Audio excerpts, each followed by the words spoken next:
আসসালামু আলাইকুম এভরিওয়ান। আমাদের গ্রামে জাল করা গুড় ও মুড়ি মিলিয়ে পাগাল মুড়ি ও মোয়া তৈরি করা হয়ে থাকে। ছোটবেলায় দাদির হাতে তৈরি করা এই দুটি জিনিস অনেক খেয়েছি, তাই ভাবলাম দাদির কাছ থেকে এই দুটির রেসিপি শিখে নেওয়া যাক। সেই সাথে আপনাদের সাথেও এই রেসিপি দুটি শেয়ার করব। কিছু টিপস ফলো করলে পারফেক্টভাবে পাগাল মুড়ি ও মোয়া তৈরি করা যায়। তাহলে পারফেক্ট পাগাল মুড়ি ও মোয়া তৈরির রেসিপি শুরু করা যাক। প্রথমে এখানে প্রায় 450 গ্রামের মতো আখের গুড় নেওয়া হয়েছে। তারপর প্রায় 2 টেবিল চামচের মতো পানি দেওয়া হয়েছে। এখন হাত দিয়ে গুড়গুলো একটু ম্যাশ করে নিতে হবে। এই কাজটি না করলেও হবে, এই কাজটি করা হয়েছে যাতে তাড়াতাড়ি গুড়গুলো গলে যায়। এখন চুলা অন করে দিব। আপনারা এই পর্যায়ে গুড়ের সাথে কিছু আদা কুচি বা তেজপাতা দিতে পারেন। এগুলো দিলে পাগাল মুড়ি ও মোয়ার মধ্যে একটি ডিফারেন্ট ফ্লেভার আসে। তবে আমরা আজকে খুব সিম্পলভাবে এই রেসিপিটি তৈরি করছি, তাই এগুলো অ্যাড করা হচ্ছে না। মিডিয়াম থেকে কম আঁচে গুড় জাল করতে হবে। দেখুন গুড় গলে এসেছে, সেই সাথে গুড়ের মধ্যে বলকও চলে এসেছে। প্রথম থেকে শেষ পর্যন্ত প্রায় 7-8 মিনিটের মতো জাল দেওয়া হয়েছে। এই গুড়ের শিরা যখন আঠালো হয়ে আসবে তখনই বুঝতে হবে গুড় জাল করা হয়ে গেছে। এখানে 1 তার বা 2 তারের কোনো ব্যাপার নেই।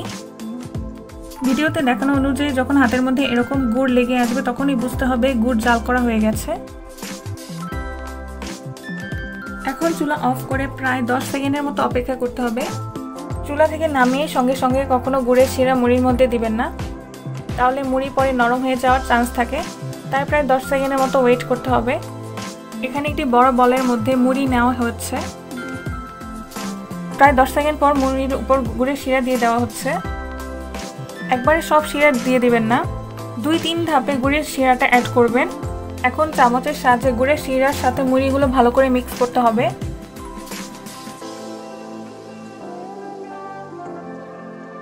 একবার মিক্স করা হয়ে গেলে আবারও গুড়ের শিরা দিয়ে দিব। তারপর আবারও চামচের সাহায্যে ভালো করে মিক্স করে নিতে হবে। হাতের মধ্যে মুড়ি নিয়ে যখন মোয়ার মতো শেপ করা যাবে তখনই বুঝতে হবে আর গুড় দেওয়া লাগবে না। দাদি এখানে মুড়ি হাতে নিয়ে মোয়ার শেপ দিচ্ছে, বলছে যে আর গুড় দেওয়ার প্রয়োজন নেই। আর অন্যদিকে আম্মু ভালো করে হাত দিয়ে এখন মুড়িগুলো মিক্স করে নিচ্ছে। মোয়া তৈরি করার জন্য হাত একটু পানিতে ভিজিয়ে নিতে হবে, তাহলে হাতের সাথে মুড়িগুলো লেগে থাকবে না আর মোয়ার শেপ দিতেও অনেক সহজ হবে। হালকা গরম থাকা অবস্থাতেই তাড়াতাড়ি মোয়াগুলো তৈরি করে নিতে হবে, ঠান্ডা হলে আর মোয়ার শেপ দেওয়া যাবে না। তাই এখানে দাদি আর আম্মু মিলে তাড়াতাড়ি মোয়াগুলো তৈরি করে নিচ্ছে। দেখুন দাদির ও আম্মুর একটি মোয়া তৈরি করা হয়ে গেছে। এখন একইভাবে বাকি মোয়াগুলো তৈরি করে নিতে হবে। হাত দিয়ে চেপে চেপে ভালো করে মোয়ার শেপ দিতে হবে।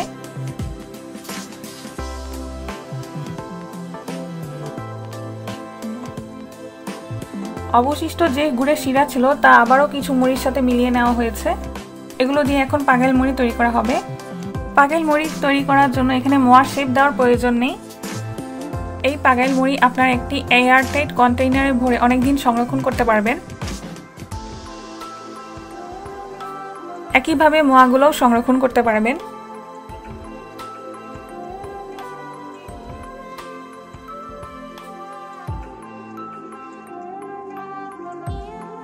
দেখুন মোয়ার বাইন্ডিংসটা কত পারফেক্ট হয়েছে। হাত দিয়ে শত চেষ্টা করেও ভাঙা যাচ্ছে না।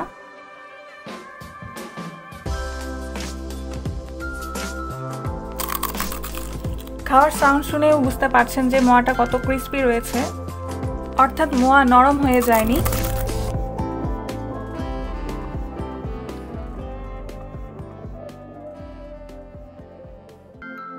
আজ আপনাদের সাথে খুবই মজার একটি পায়েসের রেসিপি শেয়ার করব। খুব সহজভাবে এই পায়েসের রেসিপিটি দেখানো হয়েছে। অল্প কিছু টিপস ও ট্রিক্স ফলো করে কোনো ঝামেলা ছাড়াই এই পায়েসের রেসিপিটি তৈরি করা যায়। যারা নতুন রাঁধুনি তারা এই রেসিপি ফলো করে কোনো ঝামেলা ছাড়াই খুব মজার পায়েস তৈরি করে ফেলতে পারবেন। তাহলে মূল রেসিপিটি শুরু করা যাক। এখানে 1/2 কাপের মতো পোলাওয়ের চাল রয়েছে। এই চালগুলো পানি দিয়ে ভালো করে ধুয়ে নেওয়া হয়েছে। এখন পর্যাপ্ত পরিমাণ পানি দিয়ে দিব। তারপর কমপক্ষে 30 মিনিটের মতো চালগুলো ভিজিয়ে রাখতে হবে। হাতে সময় থাকলে আপনারা আরও বেশি সময় ধরে চালগুলো ভিজিয়ে রাখতে পারেন, তাহলে ব্লেন্ড করতে অনেক সুবিধা হবে। প্রায় 2 ঘন্টা পর এখন চালগুলো ব্লেন্ড করে নিব। চালগুলো ব্লেন্ডারের জারে নিয়ে নিব। ব্লেন্ড করার জন্য এখানে পানি ব্যবহার করা হচ্ছে। আপনারা ইচ্ছে করলে শিলপাটাও বেটে নিতে পারেন।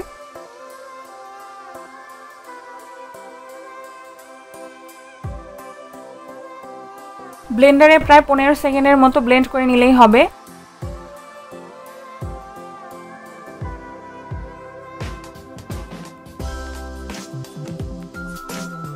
ব্লেন্ড করার পর দেখুন চালগুলো এরকম হয়েছে। চালগুলো আধা ভাঙা হলেই হবে, পুরোপুরি পেস্ট করার দরকার নেই। এখানে 1.5 লিটারের মতো গরুর দুধ নিয়ে নেওয়া হচ্ছে। চেষ্টা করবেন ফুল ক্রিম মিল্ক বা খাঁটি গরুর দুধ নেওয়ার জন্য, কেননা দুধ ভালো হলে আপনার পায়েস রান্নাও অনেক ভালো হবে। এখন দুধ হালকা গরম হয়ে আসা পর্যন্ত অপেক্ষা করতে হবে। গরম মশলা হিসেবে 3টি তেজপাতা, মাঝারি সাইজের 6টি দারচিনি, 6টি এলাচ নেওয়া হয়েছে। এলাচের মাথাটা ভেঙে দিবেন, তাহলে এর ফ্লেভারটা অনেক সুন্দরভাবে দুধের মধ্যে ছড়িয়ে পড়বে। এদিকে দুধ একটু পরপর নেড়ে দিতে হবে যাতে নিচে না লেগে যায়। দেখুন দুধ হালকা গরম হয়ে এসেছে। এই পর্যায়ে গরম মশলাগুলো দিয়ে দিতে হবে, তাহলে গরম মশলার ফ্লেভার দুধের মধ্যে খুব ভালোভাবে ছড়িয়ে পড়বে। এখন একটি বলক আসা পর্যন্ত অপেক্ষা করতে হবে। দেখুন বলক চলে এসেছে। এখন চুলার আঁচ কমিয়ে লো হিটে নিয়ে আসতে হবে। তারপর ব্লেন্ড করা চালগুলো দিয়ে দিতে হবে। চালগুলো দেওয়ার সাথে সাথে নাড়তে হবে, না হয় নিচে দলা পেকে যাবে। এখন সবকিছু আবার ভালো করে নেড়ে দিতে হবে। এখন 1/4 টিস্পুনের মতো লবণ দিয়ে দিব।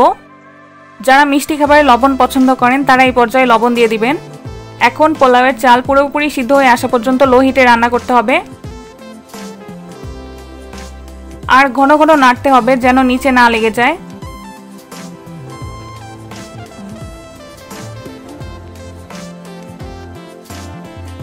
প্রায় 15 মিনিট পর দেখুন চালগুলো সিদ্ধ হয়ে গেছে।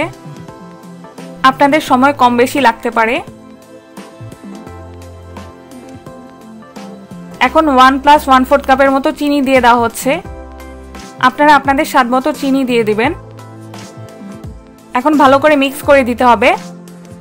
তারপর আরও 5 মিনিটের জন্য রান্না করতে হবে।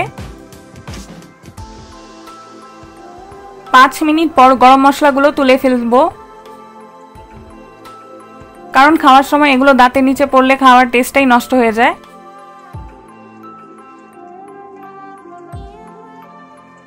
দুই মিনিট পর দেখুন পায়েসের কনসিস্টেন্সি এরকম হয়েছে। এর চেয়ে বেশি ঘন করার প্রয়োজন নেই, কারণ ঠান্ডা হলে এটি আরও ঘন হয়ে আসবে। তারপর ড্রাই ফ্রুটস হিসেবে কিশমিশ দিয়ে দিব।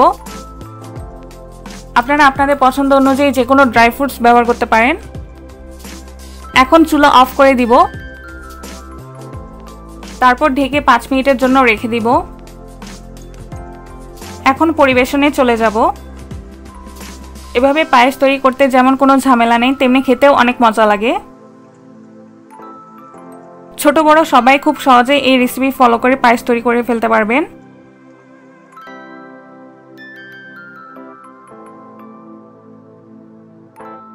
এখানে কিশমিশ ও কিছুটা জাফরান দিয়ে পায়েসটিকে গার্নিশ করা হয়েছে। পায়েসটি খেতে মাশাআল্লাহ অনেক মজা হয়েছিল। আপনারা এভাবে বাসায় অবশ্যই ট্রাই করবেন। আজ তাহলে এ পর্যন্তই। ভিডিওটি ভালো লাগলে চ্যানেলটিকে সাবস্ক্রাইব করবেন এবং ফেসবুক পেজে একটি ফলো দিতে ভুলবেন না। আল্লাহ হাফেজ।